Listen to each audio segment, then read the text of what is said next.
Maharashtra cricket असोसिएशनच्या 16 वर्षांखालील मुलांच्या 2 दिवसीय क्रिकेट सामन्यात सोलापूर संघाला पहिल्या डावातील नामुष्कीजनक पिछाडीमुळे आर्यन्स संघाकडून पराभवाचा सामना करावा लागला.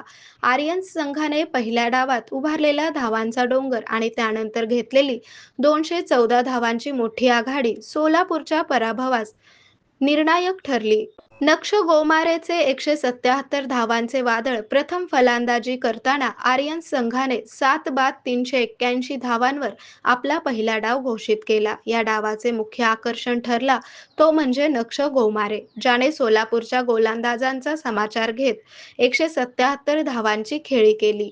सोलापूरकडून गोलंदाजी करताना आदित्य डी माने याने 60 धावांच्या मोबदल्यात 4 बळी टिपून आर्यन्सला रोखण्याचा प्रयत्न केला, मात्र इतर गोलंदाजांकडून अपेक्षित साथ मिळाली नाही.